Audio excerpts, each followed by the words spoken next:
Good evening and welcome to MTV Community Forum. Wherever you are on Facebook, YouTube, Channel 18, welcome and good evening. Chris Diali, our co-host. Good evening, Chris. Good evening, Byron. Oh, yeah. And of course, welcome to our listeners and viewers across all the various platforms. We are here this evening to wrap up 2024, as our host will indicate shortly. Tonight we have no guests.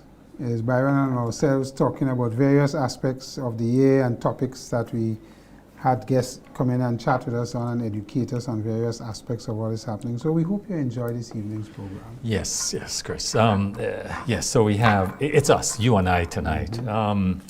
And as you rightly say, we're going to be reviewing matters. We're going to touch on the politics, of course. We're going to touch on the economy, on governance, and some international matters. So, because we don't live in isolation, we live in a global environment which we are part of. Mm-hmm. So, viewers, stay with us tonight. Should be an interesting conversation with us. Chris, I want to start off right away in looking at local matters, and I want to start with agriculture. You know, where we are. Because when I say agriculture in the context that it is our food security, it's also nutrition because there's a health dimension to it. You know, there's a lot of aspects, a lot of things affecting the sector. And I want to throw it at you, Chris, that first of all, in terms of the contribution of agriculture to the GDP, you know, the volume or production, it is going down. It is now, it used to be about 8 and 9% in the past, but now it's half that. It's averaged about 4.5%, 4.5%. So it's diminishing. And you can see this where if you go to the supermarket or to the markets and you see the amount of imported commodities, imported foods, whether it's lettuce, cabbage, citrus, name it. And on top of that, you have a lot of processed foods being imported. And you know what processed food leads to. It's a major health issue. So let's go into it, Chris. Let's start with, of course, the farm support, this aspect of it, Chris. Yeah, I, like you, I agree that agriculture doesn't seem to have the prominence that this government and other governments have given it. Yeah. We do look at things here and there. It's like we out in fires. Yeah. When you look at it, there's no real structure. Yeah. There's no plan on some things. Farm support, we could start there. I mean, we had what, 14 million that was bandied about, saying that they are available to distribute to farmers since burial to help them with that. And then there's the other aspect of farm support in terms of labor and helping farmers with their labor. Mm-hmm. I put all of these things under farm support. Infrastructure, road infrastructure, farm roads. After the hurricanes and the significant rains and the flooding, we don't seem to be getting farmers back to get access to the lands and to reap their crops and do that. So there's a lot happening in my view, or a lot not happening in my view, to bring back our security in terms of food, and you're talking about normal vegetables and ground provisions. I was talking to a vendor recently, and the vendor said to me, you know, Mr. Diali, we import significant amount of our ground provisions from St. Vincent, sweet potatoes, tanias, yams, dasheen. And here we are in Grenada, and I believe we just as fertile as St. Vincent, but we just don't seem to be getting the farmers the requisite help in terms of labor and so on, so that we could supply our own selves. And I mean, that is so disheartening. And as you say, the contribution of farming to or agriculture to the GDP has been dropping every year consistently. It's true, Chris. And what I found is what we call it disrespect, the lack of recognition to farmers. But there's some positive I heard. This week, I heard that part of a World Bank project that the Ministry of Agriculture is implementing 2 years now, they are bringing in significant new livestock, small ruminants, I understand, mainly goats and even pigs. So this is a good thing. Farmers but if we indeed with the premier last week, I hear we arrest one guy on the news who stole a goat and a young man helped him and they catch him and That's good. Yeah, that's another important dimension. But the initiative, I think it's good. It's a good initiative. But Chris, you touched on it. A major factor is the absence of labor, available labor, and also the aging farmer. There's some initiatives also by the government to encourage, motivate young people to go into farming. Some training is taking place. I look forward to see what impact this is going to have. But the other big area, Chris, is of course the state of affairs with nutmeg and cocoa. Now, and I want to add to that spices in general. And spices in general. So what we have now, what we have since from Ivan to Beryl, let's pull out nutmegs. We have dropped our production from Ivan, which was about 2,200 tons. And Ivan brought it to 750 tons. And now with Beryl, it is now down to about 300 to 350 tons. So get a sense of and the same thing, or even worse, is happening with the cocoa sector. So it means that we're going to be struggling to find enough of these commodities, not to export, but to satisfy our local industries for agro-processing. And there is a thought, there is a view being expressed by professionals in the sector that these two sectors, cocoa and nutmeg, will have to focus on added value in the local environment, local production. We simply would not have the production to export. That's the truth about it. Byron, you sit on these boards for years and a long time. And you have not, to me, I have not heard what is the strategic plan to recover these industries in the next 3 to 5 years. And yes, these trees take 3 to 5 years to cull, nutmeg and so on, cocoa less. But what is the plan? Whether it is from how we clear the land, which lands we targeting, how much acreage, what is the farm, what is the labor support they need, what is the plan? So Chris, here's the thing. Who's going to plant it? Look, nutmeg and cocoa in particular are labor-intensive crops. Tree crops in general, labor-intensive. You cannot mechanize it in the traditional sense that you can do with vegetable production, for example, through drip irrigation and all the technology. So you have a limitation there. You need labor. You need serious labor to do that, to go into the interior, into the forest, into the upper lands to plant some of these crops. I don't think, Chris, that, to be realistic, that we can recover. We will recover to where we were. That's history. In my view, I don't think we'll get back to the 750 tons or the 2,200 tons of nutmeg. That is history. It's not going to happen. Yeah, but you see, Byron, if you don't have a plan, you cannot say that. So let me put it to you this way, from my perspective. If we're doing nutmegs and we want to replant nutmegs, do we go about in the old 60s and the 1950s when we planting 3 nutmeg trees to see which one? No, we've moved beyond this. So that's what I'm saying now. We've moved beyond this. So there's technology there. Right. So if you have a plan with the technology, to say, Guy, I notice you have 12 acres of land. I think it's best suited for nutmegs. All you have to do is make sure you have good spacing. We're giving you the plants. We know they're going to call in 3 to 5 years. We're going to give you some technology. Instead of putting the nutmegs to just fall, we're going to put your net around the tree so you get better quality maize, better quality. I'm trying to say to you, a plan. What is the plan? What is the plan? Right? And similarly for cocoa. We are the best quality cocoa in the world. So one estate, for example, Belmont Estate, as we told, they lost 9,000 cocoa trees in Beryl alone. But have they stopped planting? They've gone back to replant? No, they've gone back to replant. Because they have agro-processing. That's correct. That is a positive side of agriculture. Exactly. Here is this business. Exactly. Belmont Estate, who have married agriculture with business and start agro-processing, doing excellent products with chocolate and so on and so forth. And have even expanded the reach, showing people how it is, the history and so on. What I'm saying here now, in that strat plan for agriculture, are we encouraging private business to partner with an estate who has a plan to do certain crops or whatever crops?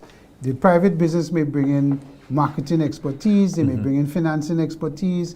What is the plan? We're talking about partnering with different people. All I hear is, well, there's a spice planting initiative, but I agree with you, Chris. So somewhere to go. Chris, staying in agriculture, one of the areas that we heard the government had announced at the beginning of the year that we're going to be making some progress in is the cannabis industry.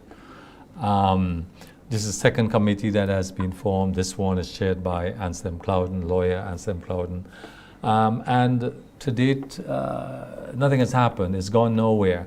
Marketing board MNIB again, by mid-year we learned that it would have been reorganized, restructured. It hasn't happened. The farm roads, as you mentioned. This sector is so critical and so important. I would like to see, as we talk about what's the plan, I want to see what the 2025 budget direction is going to be for this sector, this important sector. What's going to be the direction? I'm not overly enthused that it's going to change much from the various budgets we've had before. Yeah. And then I want to add this element to the agriculture and the impact is climate change. Yes. And the extremes happening in climate change. In climate change, how are we having our farmers change what they do or adjust to what is to come? Severe dry season, severe rain season, the extremes that is going to be the normal.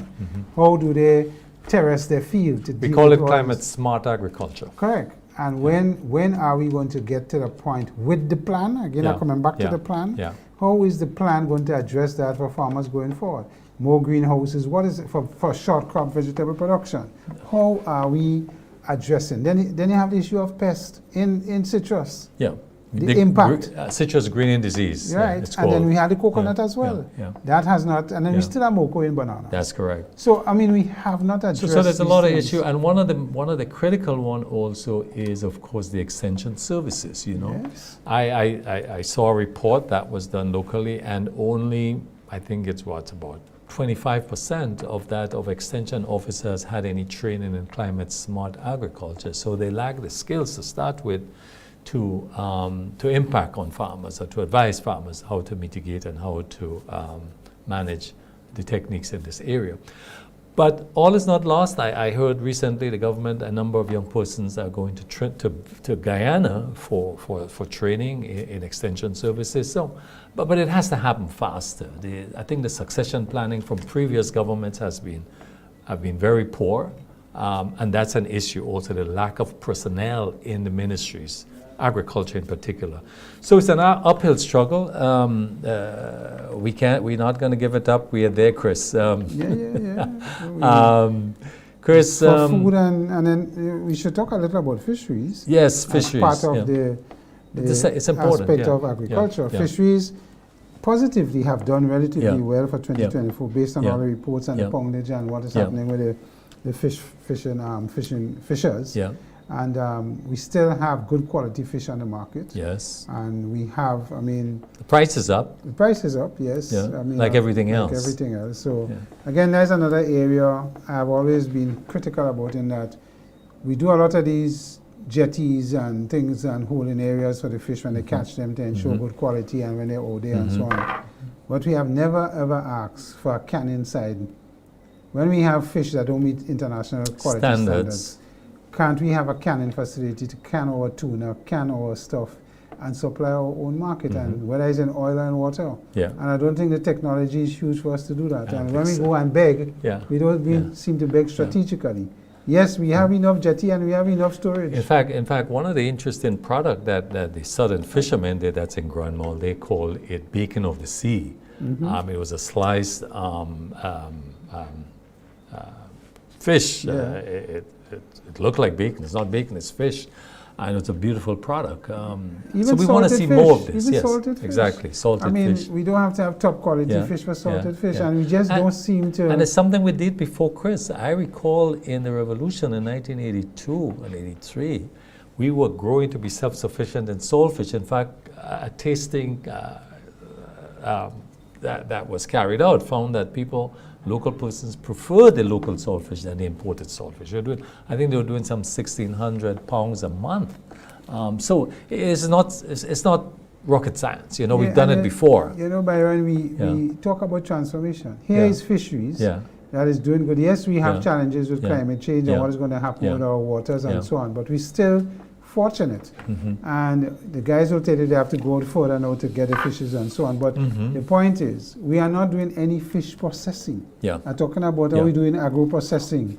Take the raw material and turn it into something. We simply turn it over and export it. That's right. That's right. That's what we've been doing in nutmeg and cocoa. Exactly. So the same thing we're doing with fish. Same thing we're doing with fish. But Chris, we're talking about the economy. We're looking at it. One area of the economy that's been doing well is the tourism sector. We've had 26 months of 26 months of continuous growth in the sector in terms of visitors, cruise ship visits, and stayover visitors. So kudos. This is one. Yes, and tourism is a major pillar in the economy in terms of foreign exchange and how it filters down to the man on the street. And I think a lot of work have gone into marketing and how we market the country. A lot of work have gone into doing upgrades to the tourist sites and preparing them to the forts and all of that. So they're spending money there, which is a good thing. Sculpture parks, there's one established in Carriacou. We now have also helicopter rides. So there is a lot of variety coming out to offer to tourists when they come here. And of course, you can't get away from the fact that our flights for the stayover visitors have increased. We have one from Canada. We have Guyana. So we have a lot of positive on that side. And the Tourism Authority has done a good job, I believe, under the new direction of the lady there. And that I think it supports and training, what we do with our vendors and so on, our culture in terms of what we expose them to in terms of our foods and so on. The products, I mean, don't underestimate our foods. And of course, our warmth continues to be there. And we have some positive things in tourism. I think I saw one of the biggest cruise ships I haven't seen in a while, Dock Today. I think that was one of the largest that have come since the season have started. So we have some real positive things, and we just need to build on it. I think, of course, the major issue and downside to tourism is if we get hit with a system, it throws the industry in a tailspin. And that, in terms of the plans, the hotel plans, we have some really good hotel plans. And more coming. There's a number of them. Intercontinental and so on. So there's Liverpool, and then, of course, Kiwana Bay is supposed to be starting. So there's a lot of, in terms of room stock, is going to improve. So I think that is positive in that sense.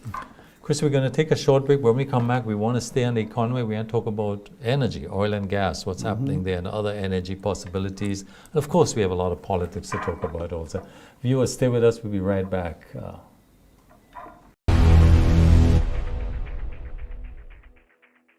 This Christmas season, Christmas at the Point brings holiday magic to Quarantine Point Recreational Park. From December 1st to January 5th, join us for a month-long celebration of community, culture, and Christmas cheer. Every Wednesday to Sunday is a unique experience nightly. Explore the Holiday Boutique with new vendors weekly, offering perfect gifts for everyone on your list. Kids will love Santa's Grotto, featuring new activities each week to spark their holiday imagination. Craving something delicious? Stop by our food court, serving tasty treats from 5 amazing vendors daily, and relax at the bar and lounge with drink specials that'll keep your spirits bright. Then head to the stage where the fun begins at 6 p.m. nightly. Enjoy movies, live concerts, karaoke, storytelling, dance performances, and more, ending with another magical movie under the stars. Entry is only $2. Make every visit unforgettable. Come back again and again for a brand new experience each time.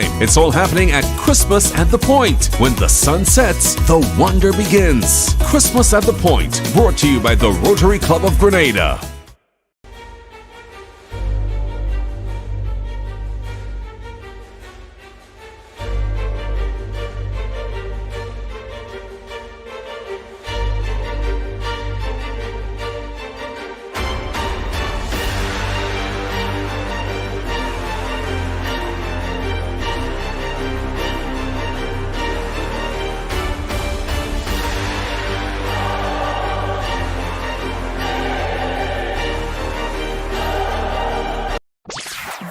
is the one you've been waiting for. Tuesday, December 31st, Old Year's Night from 10 p.m. Grenada. Get ready to shine bright like a diamond as Megapost Promotions present the most anticipated event of the year. Enchanted, the Diamond Edition. Diamonds are forever. The Ariza Car Park will be transformed into a sea of diamonds as we welcome Trinidad's #1 band, the A-Team Band, together with Sakina and the Alpha One Band, also featuring Black Adam and Mr. Golden. Your DJs, Just Gus, Graphics, Sound, and Kingpin, dressed to impress because there's a special prize for the best dressed male and female. Lovely display of fireworks to welcome 2025. Get your early bird tickets now for $140, VIP $450. Cabanas are also available. Call to book yours. Grenada, the wait is over. Old Year's Night. Get ready for Enchanted, the Diamond Edition. Brought to you by Megapost Promotions. Christmas is here, and this year, Real Value IGA Supermarket is bringing you a season of savings. From tasty hams, favorite fruits, and even bacon ingredients, we have everything you need to make this Christmas special without breaking the bank. Enjoy massive discounts on all your favorite items starting December 1st. Get the best deals on all your holiday favorites only at Real Value IGA Supermarket. But wait, that's not all. This year, Real Value IGA Supermarket is spreading holiday more cheer. Our loyal frequent shoppers will get a chance to win $500 in groceries every week until Christmas. Imagine what $500 in groceries can do for you this Christmas. More savings, more celebration, and more of everything you love. At Real Value IGA Supermarket, let's make your Christmas even brighter. This Christmas, come experience the joy of saving while you celebrate. The season of saving is upon us at Real Value IGA Supermarket, your go-to supermarket for everything Christmas.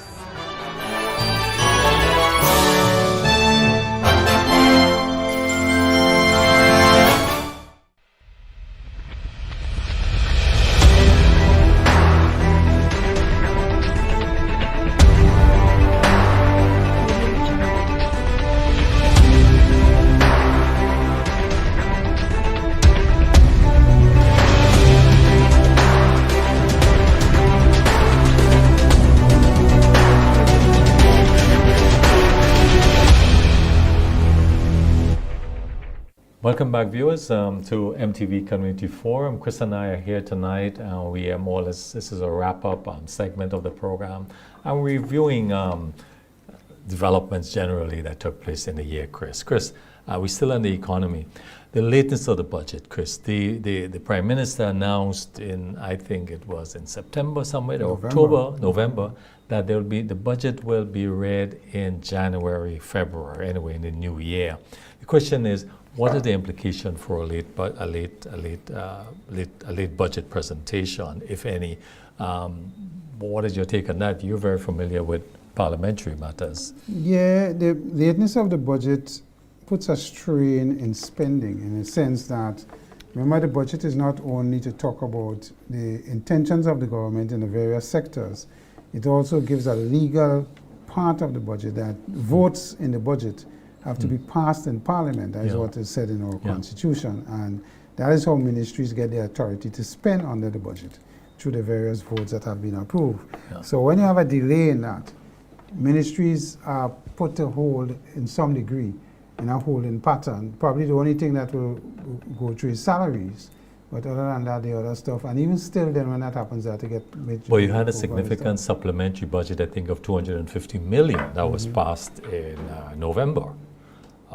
November, yes. Yeah. Would that, this money be available? Well, no, I don't think. I mean, the recurrent side of the budget is for expenses on a monthly and daily basis, salaries, utilities, whatever the case may be, and supplies. The supplementary budget, a major part of it was for capital works.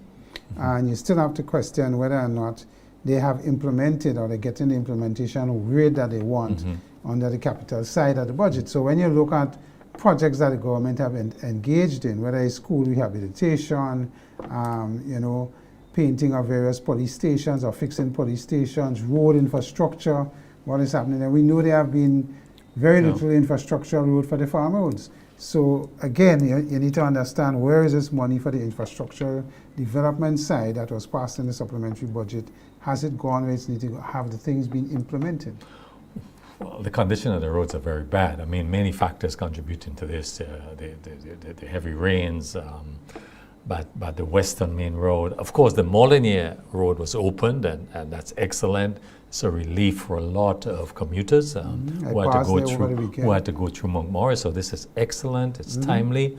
But you look at the Western Main Road generally, or if you go to Grenville over Granite Tang, the roads are bad, in bad condition. I mean, I did a country run recently over the weekend, go up the west, come down the east. And the east is in a bad way too, because Nawasa is doing a lot of work, so the rain and pipes and so on. So the roads, yes, need to be given some serious attention. There was this comment made, I think you heard it, that it was felt that the Prime Minister taking on a portfolio as infrastructure and works is a very detailed portfolio, and with his other responsibilities, travels a lot, is distracted, well, not distracted, but security and other, and managing, chairing the cabinet. How much time does he have? Is it realistic for him to be managing such a portfolio? I am of the view, I could be wrong, but this government's approach to ministry and management of ministries is to give ministers a lot of portfolios. So the Ministry of Agriculture will have 5 or 6 other portfolios attached. Yes. The Minister of Finance may have a few others, but he probably have the least. The Prime Minister have quite a few. Yes. And you need to ask yourself whether this is efficient. Because we're seeing a lot, I mean, to manage 6 or 7 ministries under your portfolio is not a simple thing. And to get the efficiency and the effect of what you want, you probably have to question. I think the Prime Minister is of the view, okay, you guys have won your seats, you come, these are your ministries, I'm giving you room and authority to run and see how it goes. But sometimes it's just too much for one individual, and you have to ask yourself, if the PSs in these ministries are not the real effective managers of these ministries, then the ministers and the policies would not get implemented as they want in a timely fashion. And when we come to talk to politics, NDC as a party seem to always be struggling in getting certain other things out, because the people who surround them and who are to implement and the implementers seem to be always scarce. Well, let's talk about the transformation agenda. I was speaking to Justin Pierre, the pollster, statistician out of Canada, who carried out surveys. And one of it had to do with asking persons about the transformation agenda. How does it affect them? And what he indicated is that the majority of persons he spoke to, out of 50, was of no effect. They couldn't see it, they couldn't feel it, it was not sufficiently, it didn't exist for them.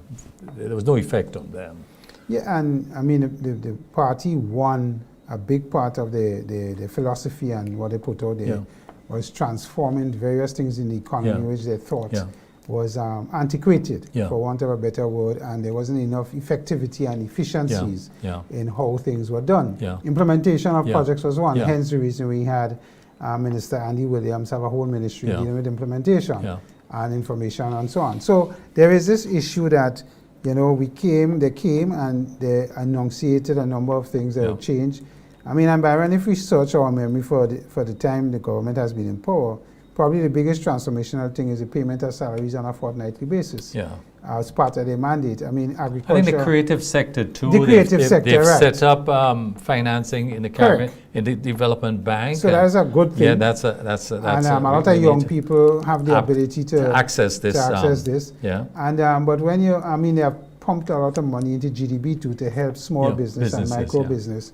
And again, this is positive, but you're not hearing and you're not seeing and understanding what is going to be transformational. Let's take agriculture. Going back to the pet.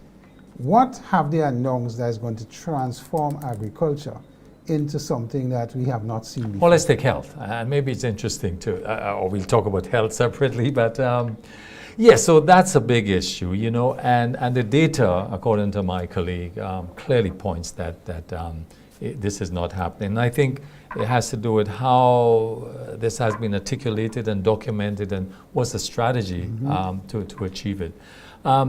Chris, oil and gas. I mean, there was there's a committee set up, technical committee set up, chaired by Nazem Burke. The Prime Minister did announce earlier last month that by the end of November there would be an update.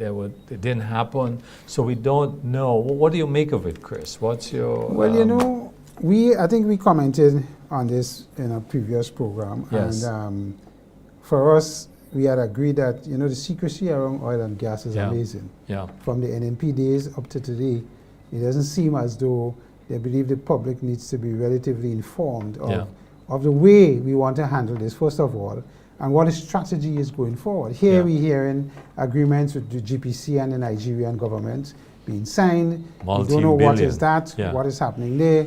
Then you hear a lot of things going on with, interactions with Trinidad and Guyana with all their fines. Where does Grenada fit into that? What can we offer? We're just not hearing anything definitive of what is going on with oil and gas.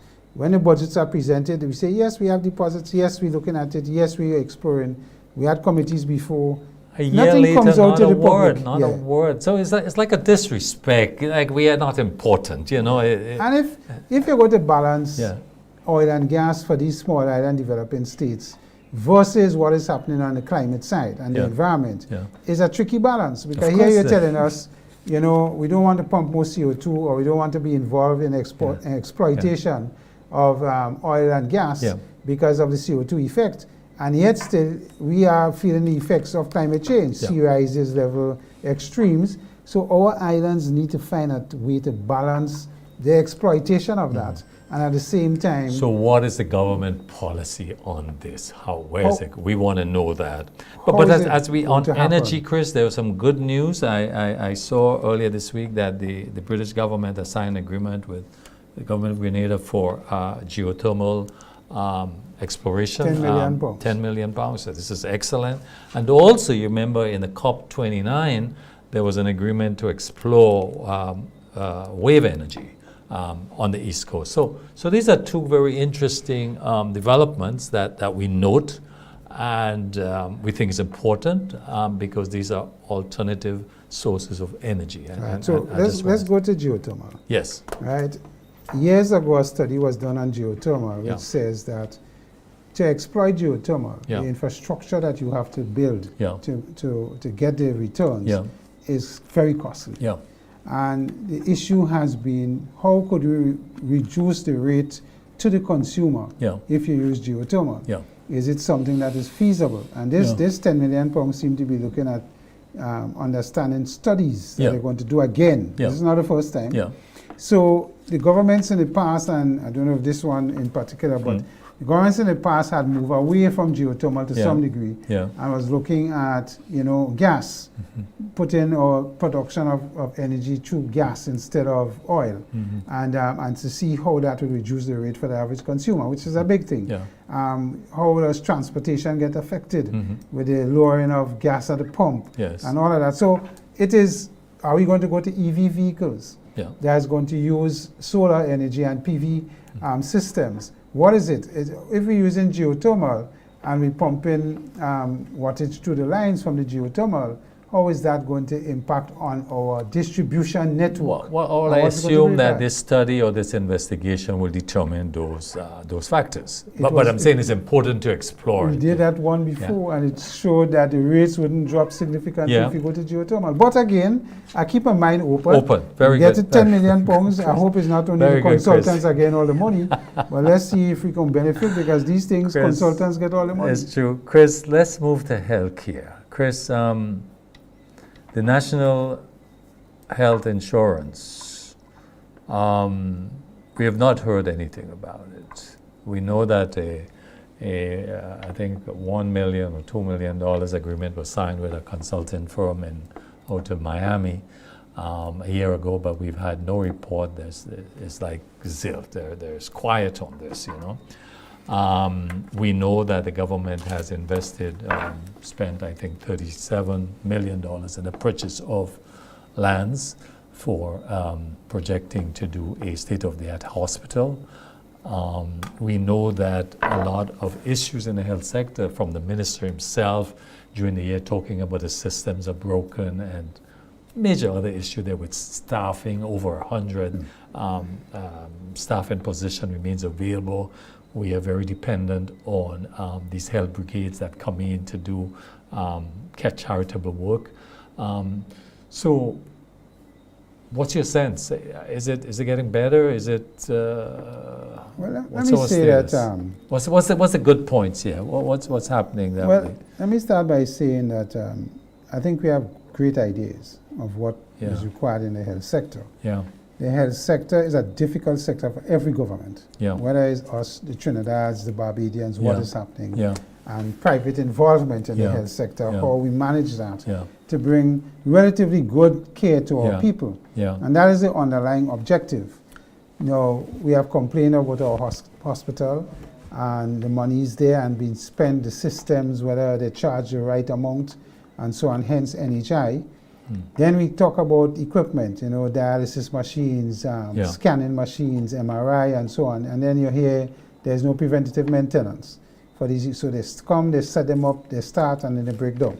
And then there's issues. The lab in the hospital requires a lot of work in terms of equipment, reagents, sometimes we can't buy. And then the government will tell you, in the OECS, we pool our monies to buy medication, and yet still we have issues with medications running out early.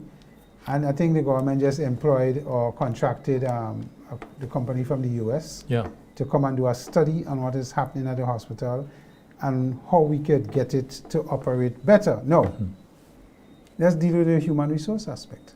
We're talking about building more concrete and mortar in a new hospital. We have one in Guelph, I understand. Brand new building, nice, fancy building. Yeah, looks good. We can't adequately staff it. We can't adequately equip it. And then Grenada's philosophy for healthcare is primary healthcare. Yes. Going out to the various communities where the healthcare is in those areas. So then when you're talking about building a brand new hospital, whether it's a teaching hospital or whatever, what's happening on the primary care front? Are we changing that strategy? You get the sense, Byron, again, I come back to what is going to be the strategic focus for healthcare? How are we financing it? What is going to happen? And there's a lot of unanswered questions from the government as to their approach.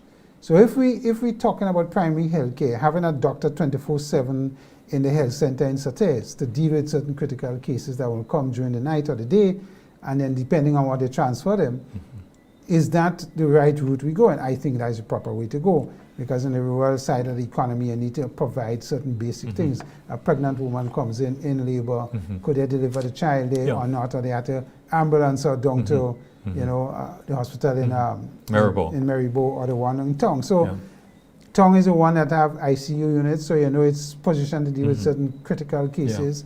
And it just don't seem to, this government have talked a lot about transformational aspects. I haven't heard anything transformational in health apart from this new hospital we want to build.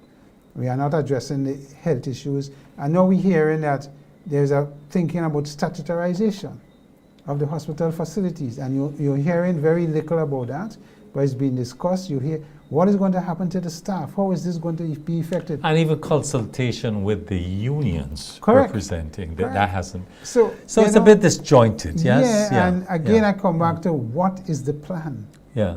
What is the plan? Is there a 3-year, 5-year, 2-year low-hanging fruits that we could deal with now? What is the plan? Well, the Prime Minister said today in the Parliament, a lot to come. There's a lot to come. So maybe we wait.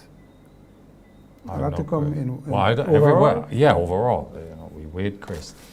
Remember, they had preempting every budget. Is the throne speech. Yes. This is the first time I've had a throne speech with very little detail. Yeah, it was short. And very little strategy on what is going to happen. It was short. So I hold with bated breath to hear what is a lot to come. Understanding our implementation rate is not the greatest. No. Because of capacity issues. And there was a lot of criticism by that administration or the previous administration vis-a-vis implementation. So implementation is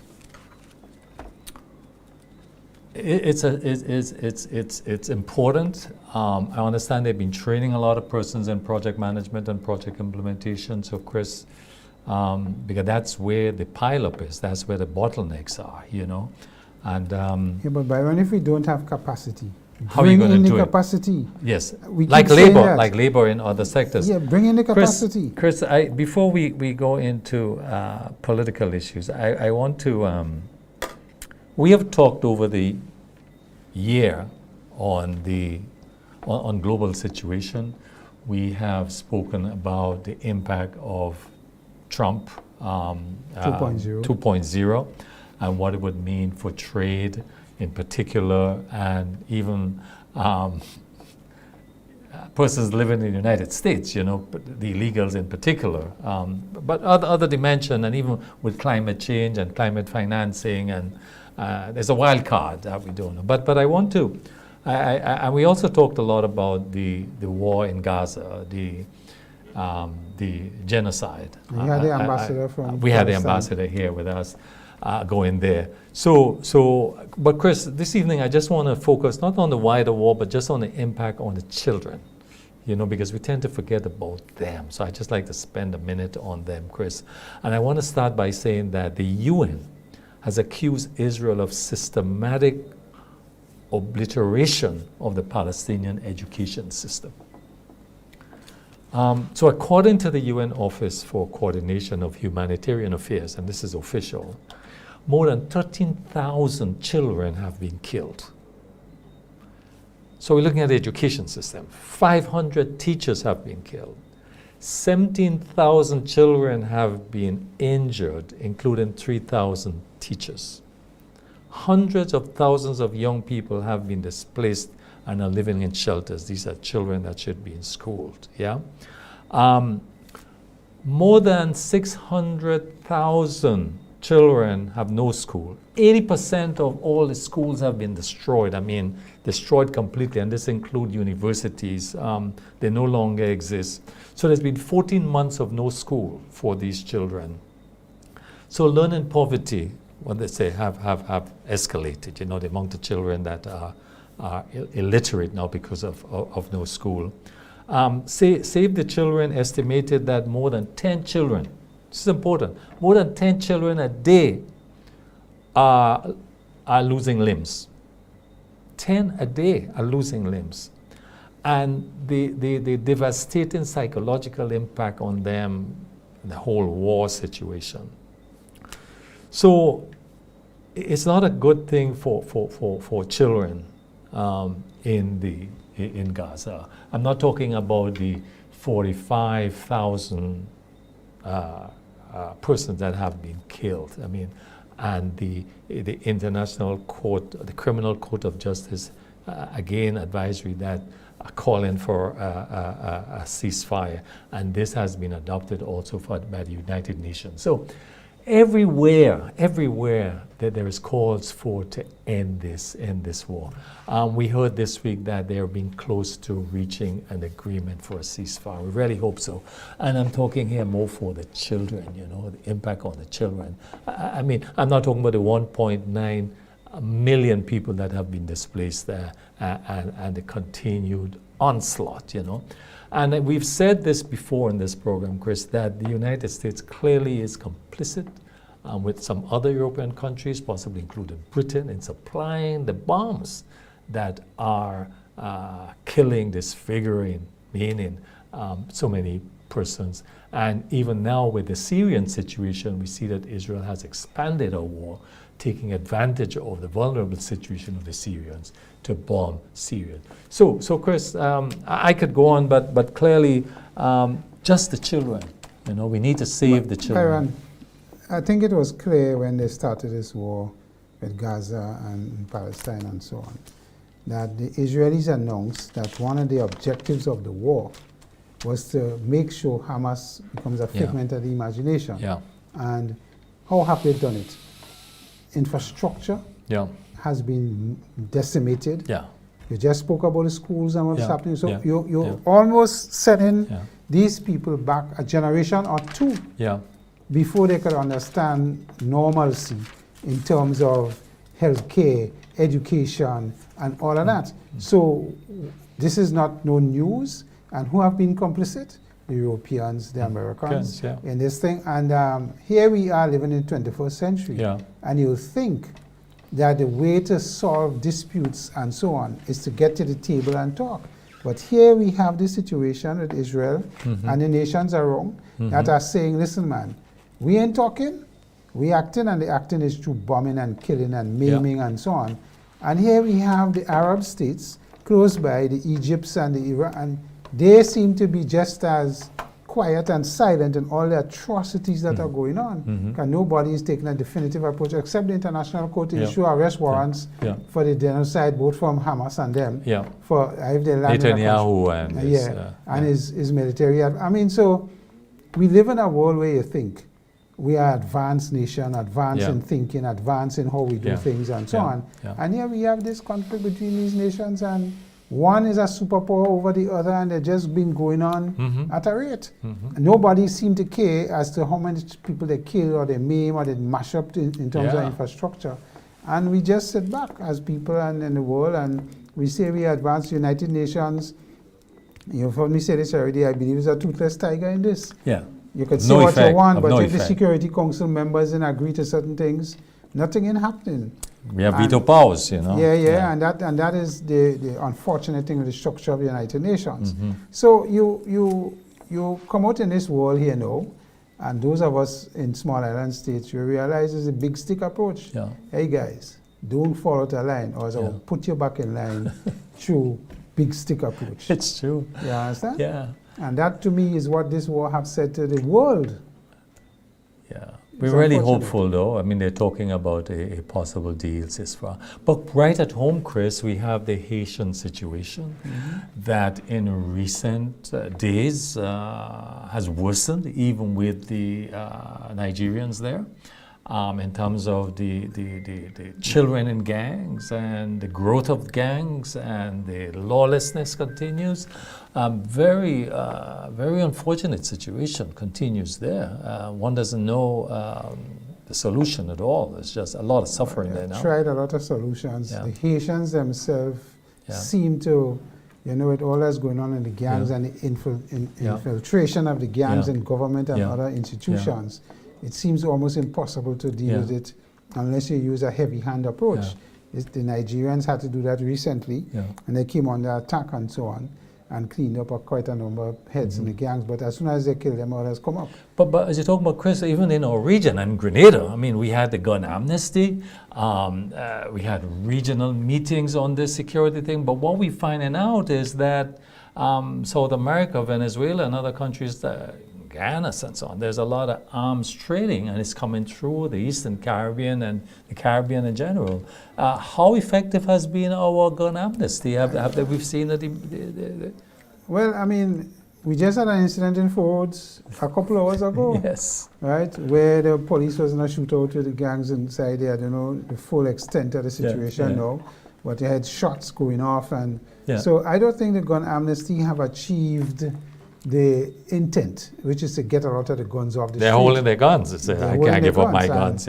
And because we have these gangs that fight in Fords with carnage and so on and so forth, nobody wants to be in a situation where they're less in terms of the arms and ammunition. So the hope is that, and these things don't filter out to the wider community where these guys are shooting at each other and people get caught in the crossfire and innocent people die.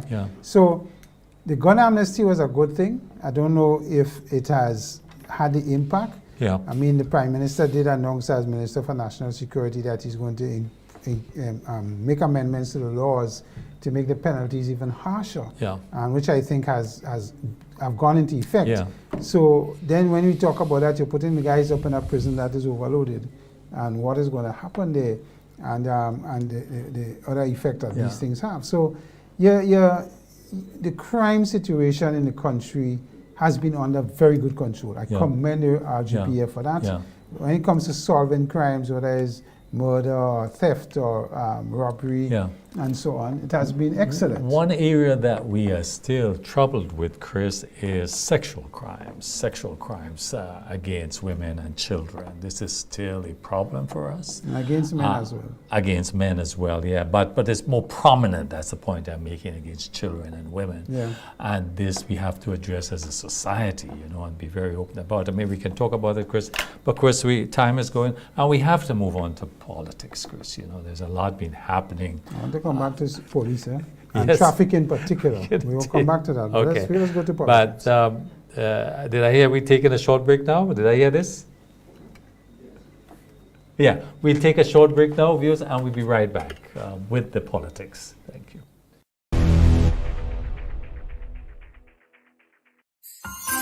In the shimmering waters between Carriacou and Petite Martinique, there are stories untold. Families who weather the storms of life. Their laughter a beacon in the fragile architect of existence. This Christmas, MTV Grenada and True Blueberry Resort are spreading Christmas cheer with an amazing weekend getaway for two deserving families from Carriacou and Petite Martinique. Do you know these quiet heroes? Nominate them. Send us their story, why they deserve this special gift, and they could win a relaxing staycation filled with unforgettable moments. Send your nominations to mtvmarketinggd@hotmail.com. Let's make this holiday season magical together. MTV Grenada and True Blueberry Resort, making spirits bright this Christmas. Step into elegance this New Year's Eve with Classic, a night to ring in the new and celebrate the timeless. Join us at the Radisson Crown Ballroom as we welcome the world-renowned Kevin Crown and DJ Young Chow for an evening of unmatched style and energy. Early bird tickets are just $100 until November 31st. Get yours at GoToFed.com. Cass Unisex Boutique, Chucky's Bar, Gittins Pharmacy, and Heather's Boutique. Classic. The party that defines New Year's Eve. Follow Sunshine Promotions for all the details. A night so magical, wow. Simply magical, Foodland magical. Bring your family to Foodland, Monday, December 23rd for a magical night of shopping. A magical night of shopping. It's the 10th annual magical night of shopping at Foodland on Karani James Boulevard on Monday, 23rd December, starting at 10 p.m. and going all night until 6 a.m. the following morning. It's gonna be a magical night of shopping, loaded with lots of prizes and giveaways. All you have to do is be there shopping and listen for the Cox Crow to win. Free groceries, a smart TV, Spice Island Beach Retreat, cash and lots of gift vouchers, plenty and bars. When the cocks start crowing, it's a magical night of shopping. On Monday, December 23rd at 10 p.m. Celebrate with Foodland, your family's favorite food store. Looking for a car that's affordable, reliable, and ready to hit the road? Welcome to Island Car Hub, Grenada's trusted car dealer. We make car buying simple with top quality vehicles at prices that fit your budget. Whether you need a family car, a business vehicle, or your next personal ride, we've got you covered. Call us at 417-4790 or email islandcarhub473@gmail.com. Drive with confidence. Drive with Island Car Hub.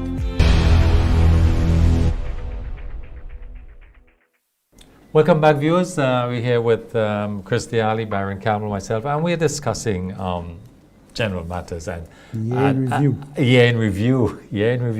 And this is more up to date, Chris, in terms of the state of the political parties. And let's start with the NNP, Chris. Of course, they have a new political leader. Honorable. They finally had the convention. After 2 years waiting. Finally had the convention after 2.5 years.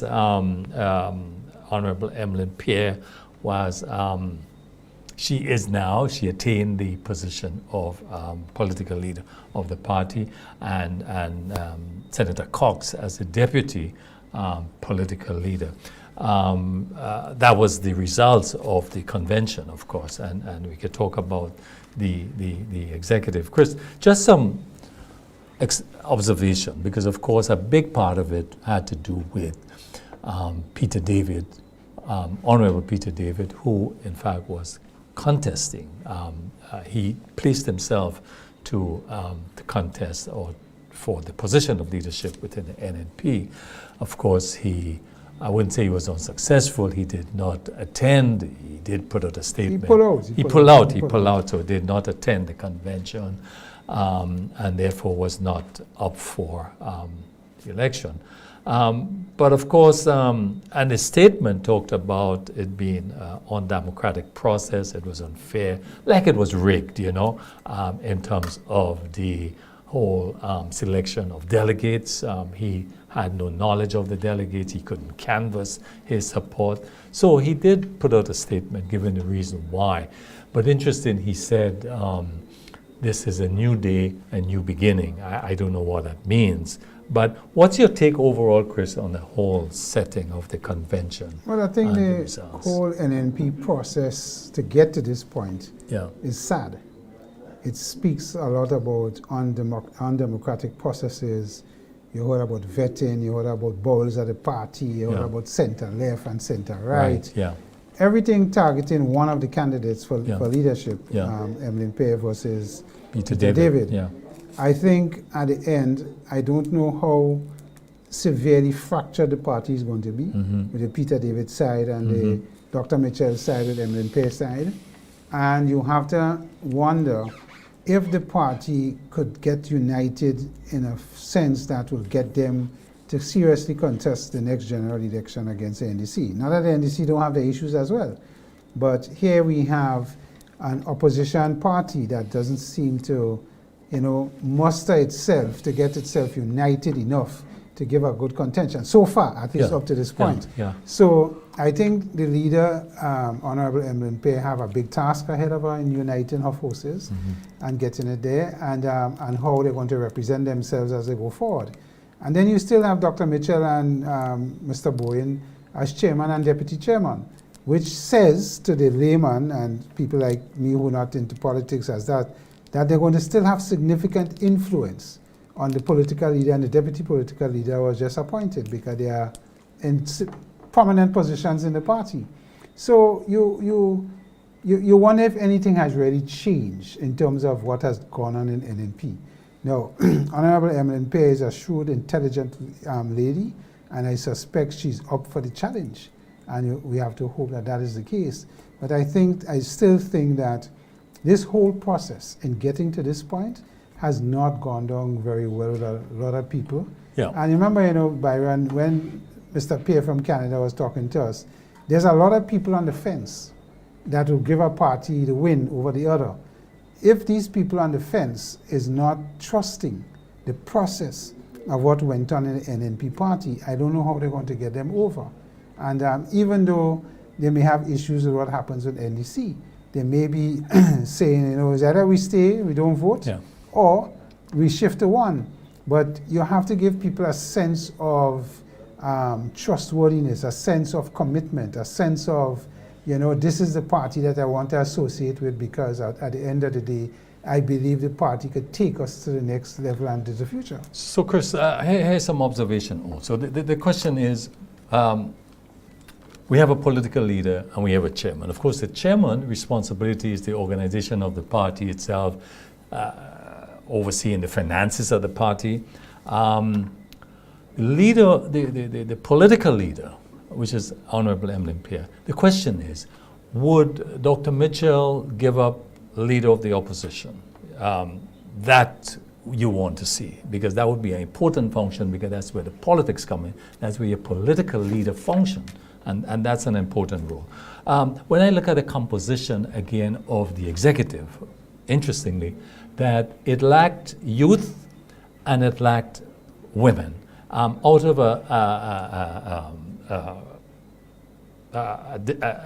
executive of 18 persons, you had 4 women. So it means that over 75% are male and elderly male. So you have the general secretary position didn't change. You have a chairman, a deputy chairman, aged persons that are holding these positions. So the question is, you have a new political leader, but would that person would she be given the freedom and freedom flexibility to do it? But the question is alleged that, look, Dr. Mitchell is key in the financial aspect of the party. And so as chairman, and also the financier, he's going to call the shots, you know. So this is something to see. But clearly, I agree with you, Chris, in saying that the Honorable Eminent Player is quite able and capable person, if allowed, if given the ability to lead politically, so to speak. But the other interesting thing, Chris, is of course Peter David. What are his options? What is his future? How do you see this? Once Peter David, Honorable Peter David, removed himself from the leadership contention in the NNP party, I think obviously the question is, where is his political future? Yeah. He's still an MP. He could become an independent MP if he disassociates from NNP. They would talk about expelling and so on, and they had all kind of thing about vetting, and he wasn't vetted and all of that.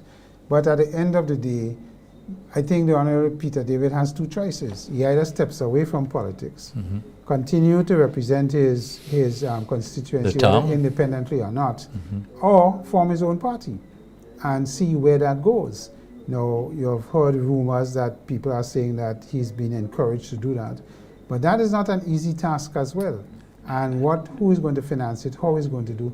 Is he going to get representatives? Why do you form a political party? I mean, and I thought about it, and is he when he thinks of forming a party, is it pursuing his personal political aspiration?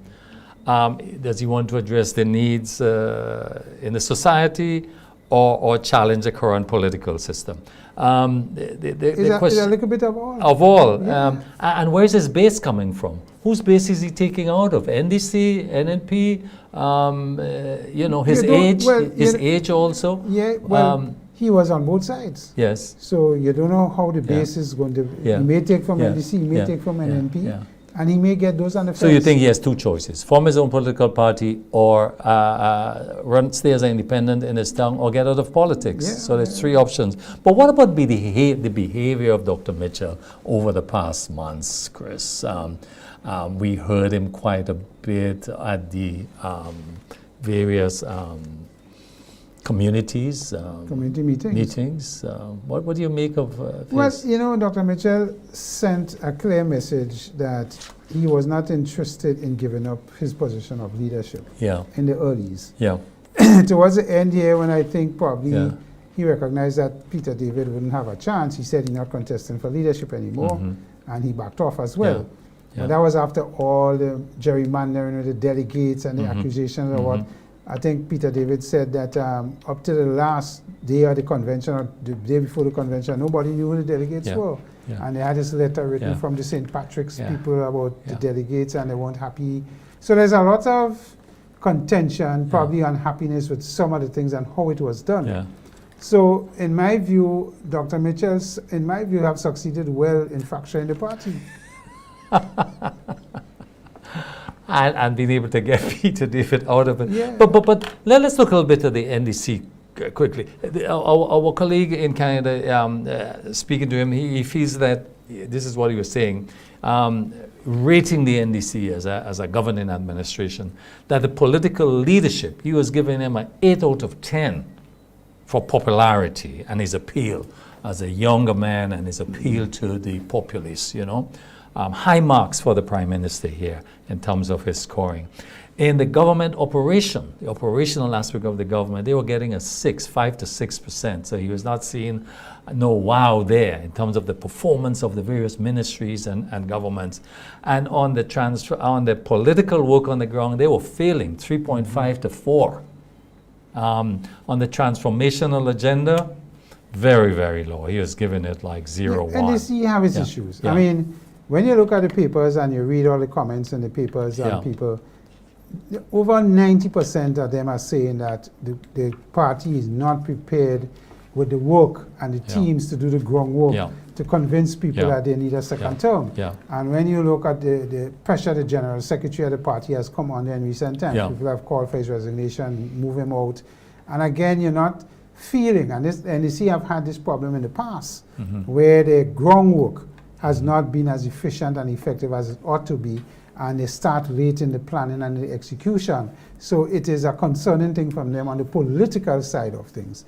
Then you hear criticisms about our Prime Minister is an absent Prime Minister. He travels a lot. Of course, the Prime Minister have defended his traveling and say what is happening. I had the numbers. I think one of the journalists put it up. I think it's over 40 times he has left trips, you know.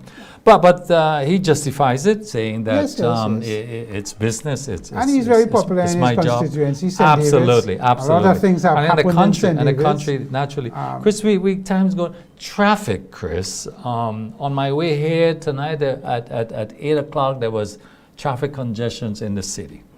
Yeah, and I want to spend a couple minutes on that. Please. Right? Two things. I think there's a crisis of management, a crisis in the high command of the police force.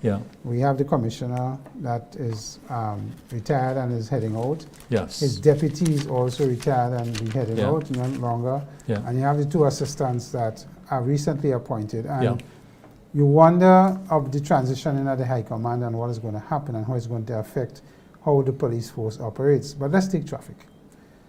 Traffic, Byron, is getting worse. And I heard a traffic officer on a GBN program speaking about the challenges. We have challenges of people not obeying the code. So we know in Grenada, give way to traffic on the right doesn't exist. Right now what exists is who reach first pass. The accidents have increased significantly, and you will say because there's a lot of more vehicles on the road and you're going to have accidents. Then the parking on the side of the road is illegal, and we continue to not deal with it at all. The garages operating on the side of the road have increased as well. So the question is, what are we going to do about it? Let's take the lights. Every one of us have serious problem with the lights, either public transport or private transport, and how you manage to deal with lights. The lights are illegal. So why is the lights coming in and being sold at the various automotive shops? Why it is not stopped at the port if it's illegal? And then when we go to inspect, it further aggravates the situation. The police will going to tell you, open your bonnet, they check to see if it's clean and so forth. If they check to see if you have installed lights, I don't know if they do or they don't, but these lights are pervading the society. So it's not working, and it's creating a lot of hazards at nights for... serious hazards. We talk about tint is illegal. What more hazardous than lights? Lights, exactly, you can't see. And you have to stop or you and there's a lot more accidents on the road now. And Chris, the level of vehicles, I mean, we need a whole program to discuss this, Chris, but we run out of time. Any final things that on your list there to go through Not quickly? To go through, I just want to say to our listeners and viewers that, you know, it has been a pleasure sitting with you for the last year. We will haggle with each other, but I think it has been a pleasure talking about the various topics. And there are a lot of things we didn't touch here in the review, you know. When we had Shadell come on the program, we had the ladies, Dr. Ms. Mitchell, talk about the not so able people. There have been a lot of other things that we have looked at, that we have talked about, you know, hurricanes and, you know, NADMA and its operations and so on. So there have been, I think, a good variety for our program, and I really want to thank our audience for sticking with us, those who have stuck with us throughout the year. We promise to be here, I think, in 2025. 2025. I think our next program is going to be on the 8th of January, when we start back in 2025. And, you know, I just want to say I was happy to be here doing this. I enjoyed this. That's why I'm doing it. And I want to thank our operators in the background. They have done an excellent job. That's correct. Of course, we could always improve. We will strive to improve in 2025. And we welcome any critiques, you know, that come to us. Byron and I will listen to anybody who meet us on the street and say, guys, you're doing a good job. However, I think you could do this better or that better. So that is my last comments, and to wish everyone, you know, a happy Christmas, regardless of how you spend it, or happy holidays if you don't celebrate Christmas. And at the end, you know, a peaceful and healthy 2025. I think all of us need that in this world. You know, I was reading an article that they say that leaders now have to deal with a world of outrage. Yes. That's how the person put it. And how does leaders have to adjust to this outrage that we see? So there's a lot of things ahead for us, and as a country, we will try to stay here and be as balanced as we could.